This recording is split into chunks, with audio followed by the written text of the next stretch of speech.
Hello बच्चों, कैसे आप सब लोग।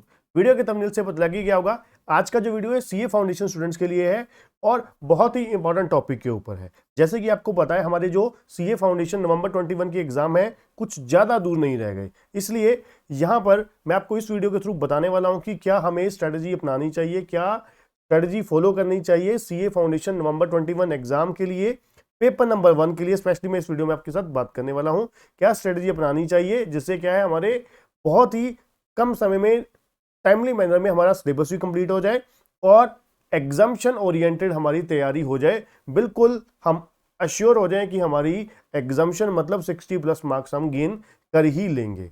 ठीक है बच्चों, तो चलिए चलते हैं स्क्रीन पर और बात करते हैं। आपको चैप्टर वाइज मैं आपको सिलेबस बताऊंगा और डिस्कस करना चाहूंगा कि किस तरीके से हमें नवंबर 21 एग्जाम के लिए हमें प्रिपरेशन करनी है और किस तरीके से हमें अपना शेड्यूल जो है फॉलो करना है बच्चों।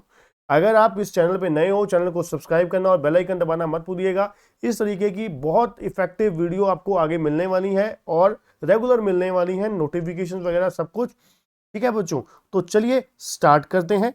सबसे पहले मैं बच्चों आप लोगों के साथ बात करना चाहूंगा कि हमारे पास आज की अगर मैं डेट करूं, आज की डेट में हम लोग जब वीडियो आपके साथ शेयर कर रहे हैं तो 6 जून है। ठीक है जी, तो अगर जो बच्चे आज ही देख रहे हैं वीडियो को, उनके साथ अगर मैं बोलूं, आपके पास कुल मिला के 24 दिन जून के पड़े हैं। ठीक है जी, 24 दिन जून के हैं आपके पास। एक महीना जुलाई का है, एक महीना अगस्त का है, एक महीना सितंबर का है। ठीक है जी, अब आप मान के चलिए अप्रोक्स आपके पास 4 महीने। अब आप सोचोगे सर आपने अक्टूबर तो काउंट ही नहीं किया। बच्चों एटलीस्ट मैं मान के चलूंगा कि आपको एटलीस्ट एक महीना आपके पास सिलेबस रिवाइज करने के लिए जरूर चाहिए। एक महीने का मतलब कम से कम कह सकते हो ना कि 4 हफ्ते होते हैं। ठीक है, तो 4 हफ्ते तो एटलीस्ट कम से कम आपको रिवीजन के लिए चाहिए ना। हर सब्जेक्ट अगर आप एक हफ्ते में रिवाइज करना चाहो तो बहुत तेजी से भी, बहुत ज्यादा स्पीड से भी अगर आप सिलेबस रिवाइज करो तो एटलीस्ट एक हफ्ता आपको चाहिए। पहली बात तो ज्यादा चाहिए, एक हफ्ता नहीं चाहिए। ठीक है ना, तो इसलिए मैं अक्टूबर को कंसीडर नहीं कर रहा, काउंट नहीं कर रहा। ठीक है जी, तो आपके पास क्या क्या है, जुलाई अगस्त सितंबर 3 महीने और कुछ दिन है, मतलब 24 दिन अप्रॉक्स आप लगा लो, एक हफ्ता एक्स्ट्रा लगा लो, 4 महीने हैं आपके पास। ठीक है, तो मतलब क्या है, हमें 4 महीने में अपनी पूरी सीए फाउंडेशन के पेपर नंबर 1 की प्रिपरेशन करनी है। ठीक है जी, सबसे पहले अब आपके पास कह सकते हो 30 × 4 120 डेज है। ठीक है, अब 120 डेज को अगर आप डिवाइड करो वीक्स में, ठीक है, 120 डेज को अगर आप डिवाइड करो वीक्स के साथ, तो हमारे पास अगर आप सिंपल कंसिडर करके चलिए ना, 52 वीक्स होते हैं। ठीक है, 52 वीक्स होते हैं, डिवाइड बाय 3 कर लीजिए। ठीक है, तो अप्रोक्स 17 पॉइंट समथिंग है, 18 वीक्स लगा लीजिए। 18 हफ्ते हमारे पास हैं प्रिपरेशन करने के लिए। ठीक है, अकाउंट्स की। अब मैं आपको पहले तो बताऊंगा कि जो चैप्टर आपको बहुत अच्छे से, बहुत शानदार तरीके से सिलेबस आपको कंप्लीट करना है। ठीक है, सबसे पहले मैं जो इजीएस्ट चैप्टर हैं, जो अगर आपके पास +1 +2 का बेस अच्छा है तो पहले आप फटाफट उसको कंप्लीट कर दीजिए। ठीक है, जैसे कि हमारा जो पहला चैप्टर है, चैप्टर नंबर 1 जो है हमारा, जिसमें हमारे सब कुछ थ्योरी वगैरह, जो कॉन्सेप्ट्स वगैरह आ जाते हैं, कॉन्सेप्ट्स आ जाते हैं, टर्मिनोलॉजी आ जाती है। ठीक है, थ्योरी ऑफ अकाउंटिंग आ जाता है, अकाउंटिंग स्टैंडर्ड की इंट्रोडक्शन आ जाती है।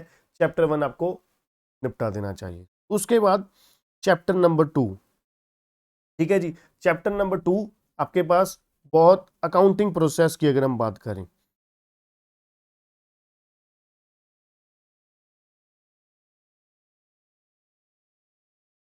अब आपको पता है अकाउंटिंग प्रोसेस में आपके पास बहुत कुछ है। अकाउंटिंग प्रोसेस में आपका जर्नल आ जाता है, लेजर आ जाता है, ट्रायल बैलेंस आ जाता है, कैश बुक आ जाती है, सब्सिडरी आ जाती है। ठीक है, और रेक्टिफिकेशन ऑफ एरर आ जाता है। ठीक है जी, इस पार्ट में सबसे इंपॉर्टेंट जो पोर्शन है वो आपका रेक्टिफिकेशन ऑफ एरर है। Rectification of error most most important है। ठीक है जी, जो आपका प्रैक्टिकल के लिए पूरा बनता है स्कोप की आपका एग्जाम में, पेपर में आएगा ही आएगा। ठीक है जी, तो चैप्टर नंबर 2 आपको, अब देखिए ये दो चैप्टर की अगर हम बात करें, कम से कम आपको एक हफ्ता से 10 दिन, मतलब 1.5 हफ्ते से 2 हफ्ते आपको लगेंगे कम से कम।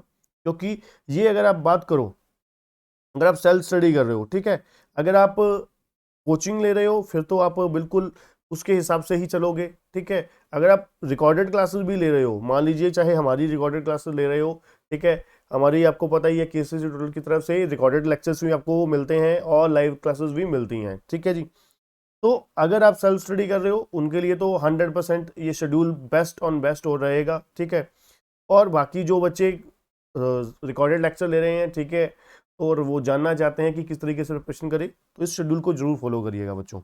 ठीक है, उसके बाद अगर मैं बात करूं हमारा नेक्स्ट चैप्टर की, बीआरएस, नेक्स्ट उसके बाद आप करिएगा ये चैप्टर 2 करने के बाद नेक्स्ट चैप्टर आप करिएगा बीआरएस, देन आपका बिल ऑफ एक्सचेंज,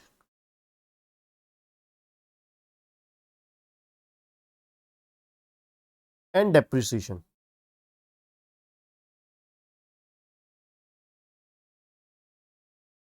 ठीक है जी, ये चैप्टर भी आपको करने से कम से कम आपको 1.5 से 2 हफ्ते चाहिए। ठीक है जी, तो ये अब आपका BRS, bill of exchange, depreciation, इनमें से आप मान के चलिए बिल ऑफ एक्सचेंज और डेप्रिसिएशन बहुत इंपॉर्टेंट है, इनमें से लॉन्ग क्वेश्चन आने के चांसेस पूरे पूरे होते हैं। ठीक है जी, बीआरएस में भी बन जाता है बट कम चांसेस होते हैं। ठीक है, इसलिए लॉन्ग क्वेश्चन की अगर बात करूं, शॉर्ट क्वेश्चन बीआरएस में भी बन सकता है।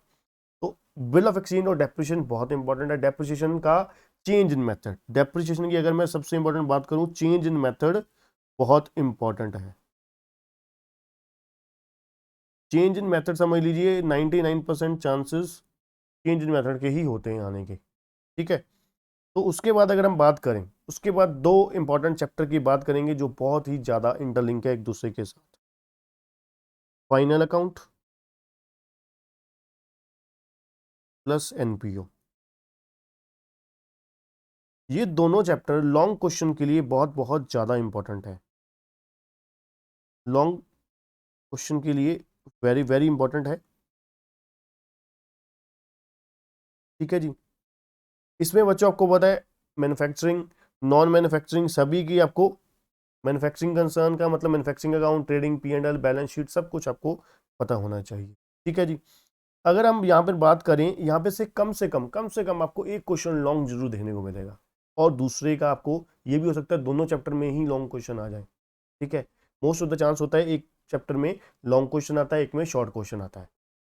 ठीक है जी, और यहां पर आपको कम से कम दोनों चैप्टर में 2 से 3 हफ्ते चाहिए। ठीक है जी, तो यहां पर भी अगर आप मान लो, मैं मान के चल रहा हूं 2 से 3 हफ्ते में, इतना टाइम एक्स्ट्रा इसलिए ले रहा हूं क्योंकि जो आप लोग एक के साथ कुछ ना कुछ एक सब्जेक्ट या 2 सब्जेक्ट और ट्राई कर रहे होगे, ठीक है ना, पढ़ रहे होगे, इसलिए मैं अज्यूम करके चल रहा हूँ कि आप साथ साथ दूसरे सब्जेक्ट्स भी कर रहे हो। ठीक है ना, तो मैं ज़्यादा से ज़्यादा 2 घंटे की या 3 घंटे की यहाँ पर आपके लिए टाइमिंग निकाल रहा हूँ कि 2 से 3 घंटे मैक्सिमम आप लोग क्या कर रहे हो, अकाउंट्स तैयार कर रहे हो। ठीक है जी, उसके बाद बच्चों एक बहुत ही इंपॉर्टेंट चैप्टर है जो आपका अकेला रह गया है। पहले होता था कंसाइनमेंट और ज्वाइंट वेंचर, पर आपको पता है कंसाइनमेंट सिर्फ रह गया है, ज्वाइंट वेंचर सिलेबस से निकाल दिया गया है। ठीक है जी, कंसाइनमेंट शॉर्ट और long, short plus long question दोनों के लिए बहुत इंपॉर्टेंट है। चाहे आप लॉन्ग की बात करिए 10 नंबर वाले की, चाहे आप 4 या 5 नंबर में बात करिए, अगर 10 में नहीं आएगा तो 4 में आ जाएगा। समझिए, ये भी कंसाइनमेंट जो चैप्टर है ये भी बहुत इंपॉर्टेंट रह जाता है हमारे सिलेबस के पॉइंट ऑफ व्यू। ठीक है जी, तो उसके बाद अगर हम बात करें, उसके बाद हमारा क्या बचा, कुछ भी नहीं बचा। ठीक है जी, सिर्फ एक 2 बड़े बड़े टॉपिक बच गए। एक हमारा बच गया शेयर कैपिटल एंड डिबेंचर,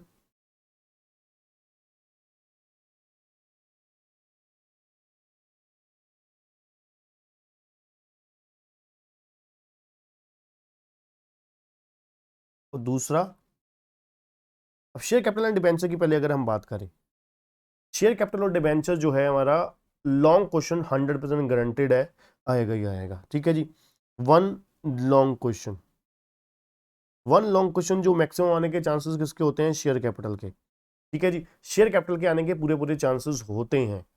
और लॉन्ग क्वेश्चन में भी आपको पता है कौन कौन से आने के चांसेस होते हैं, ये +2 में अपने बहुत बार कर रखा है।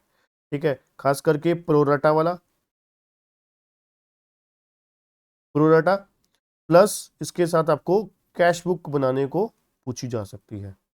ये कुछ ज़्यादा आपको कह नहीं सकते कि यहाँ पर डिफिकल्टी होता है, +2 लेवल से थोड़ा सा एक्स्ट्रा आप कह सकते हो, ठीक है। पर यहाँ पर आपको छोटी छोटी चीज़ें बारीकी बहुत ध्यान देनी पड़ती, ठीक है। उसके अलावा डिवेंचर के मोस्टली चांसेस होते हैं शॉर्ट क्वेश्चन आने के, ठीक है जी, क्योंकि डिवेंचर का बहुत लिमिटेड सा पोजीशन है। बाकी जो डिवेंचर है रिडेम्पशन मैक्सिमम पोजीशन वो आपको पता है इंटरमीडिएट में आपको ग्रुप 1 में देखने को मिलता है, ठीक है जी। उसके बाद एक लास्ट चैप्टर हमारा बचता है। अब देखिए इसकी भी अगर बात करें, ये तो आप बड़े आराम से 1 से 2 हफ्ते के बीच बीच में बड़े आराम से आप लोग कर सकते हो इसको, क्योंकि ये आप रिवाइज ही करना है देखा जाए आपने, क्योंकि +2 में बहुत अच्छे से पहले ही कर रखा है। उसके बाद अगर हम बात करें लास्ट चैप्टर हमारा जो बचा है, चैप्टर नहीं है ये, चैप्टर के अंदर चैप्टर्स हैं, ठीक है जी। अब आपको होता है पार्टनरशिप। पार्टनरशिप में बहुत कुछ है। पहला हमारा इंट्रोडक्शन है, मतलब जो इसमें कॉन्सेप्ट्स वगैरह बेसिक्स होते हैं, ठीक है। दूसरे नंबर में इसके साथ हमारा गुडविल आ जाता है। फिर तीसरे नंबर पे एडमिशन आ जाता है, रिटायरमेंट आ जाता है और डेथ आ जाता है, ठीक है जी। अब देखिए कई बार आपको पता है एडमिशन और रिटायरमेंट इकट्ठा आ जाता है, एडमिशन और डेथ इकट्ठा आ जाता है। अगर छोटा क्वेश्चन आएगा तो गुडविल के आने के चांसेस होते हैं। अगर मैं पार्टनरशिप की सिर्फ और सिर्फ बात करूं, यहाँ पर आपको कम से कम 2 हफ्ते चाहिए ही चाहिए पार्टनरशिप की तैयारी, 2 से 3, क्योंकि चैप्टर काफ़ी सारे हैं, ठीक है ना। आपके 5 चैप्टर हैं, ठीक है, बेशक आपने किए हुए हैं, पर आपको ICAI के लेवल की प्रिपरेशन करने के लिए बिल्कुल आपको बहुत कुछ करना, ठीक है जी। बच्चों अगर जितने टाइमली मैनर में अगर आपका सिलेबस ये कंप्लीट हो जाता है, जैसे मैंने आपको बोला सीक्वेंस, ये आपको बताया मैंने, इस सीक्वेंस में अगर आप चैप्टर करते हो, उसके बाद आपको जरूर जरूर साथ में अपनी प्रैक्टिस के लिए RTP को जरूर फॉलो करना है, पास्ट एग्जामिनेशन क्वेश्चन को जरूर फॉलो करना है, ठीक है जी। और इसके अलावा मॉक टेस्ट आपको जो ICAI.org पे आपको जरूर मिल जाएंगे वहाँ पर, और मॉक टेस्ट पेपर जो है वो अटेम्प्ट करके अपनी इवेल्यूशन जरूर करनी है, ठीक है जी, असेसमेंट जरूर करनी है। अगर आप हमारी टेस्ट सीरीज ज्वाइन करना चाहते हो, टेस्ट सीरीज भी ज्वाइन कर सकते हो, सिर्फ और सिर्फ टेस्ट सीरीज, ठीक है। अगर आप ऑलरेडी किसी की क्लासेस ले रहे हो, तो ले चुके हो क्लासेस, वीडियो लेक्चर बाय कर चुके हो, ठीक है, तो आप हमारे ऑनलाइन टेस्ट सीरीज जो है वो भी कंडक्ट कर सकते हो, आप सॉरी ज्वाइन कर सकते हो, ठीक है बच्चों। तो ये तरीका था बच्चों हमारी अकाउंट्स की प्रिपरेशन करने का। इसके अलावा अगर मैं आपको बोलूं कि अगर आप बहुत ज़्यादा अच्छे तरीके से कौन कौन से चैप्टर जो हैं उनको बहुत ज़्यादा फोकस करिएगा, अगर आप वाकई 70, 80, 90 इस रेंज में आप मार्क्स लेना चाहते हैं, सबसे पहले मैं आपको बोलना चाहूँगा रेक्टिफिकेशन ऑफ एरर, ये इंस्टीट्यूट का बड़ा फेवरेट है। दूसरा फाइनल अकाउंट, तीसरा कंसाइनमेंट,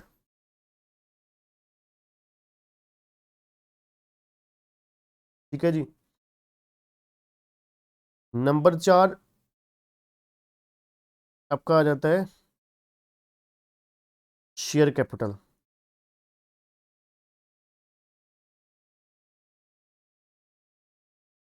नंबर 5 फाइनल अकाउंट भी आ गया जी, ठीक है जी, शेयर कैपिटल भी आ गया आपका। उसके बाद आप एन बिल ऑफ एक्सचेंज,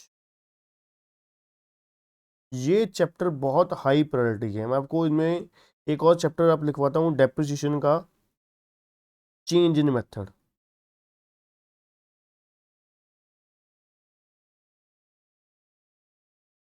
ये आप मान लीजिए अगर ये 6 चैप्टर बहुत शानदार तरीके से कर लेते हो, 50 से 60%, मतलब 6 चैप्टर्स में आपका 50 से 60% पोर्शन भी कवर हो सकता है, ठीक है ना। इसलिए बहुत बहुत ज़्यादा इंपॉर्टेंट है, इसको बहुत ही अच्छे और बढ़िया बहुत ही ज़बरदस्त तरीके से करिएगा, ठीक है बच्चों। आज के लिए इतना ही, और इसी तरीके की वीडियोस के लिए चैनल को सब्सक्राइब करिए, बेल आइकन दबाना मत भूलिएगा। अगर अभी तक बने हुए तो लाइक जरूर करिएगा बच्चों। Thank you.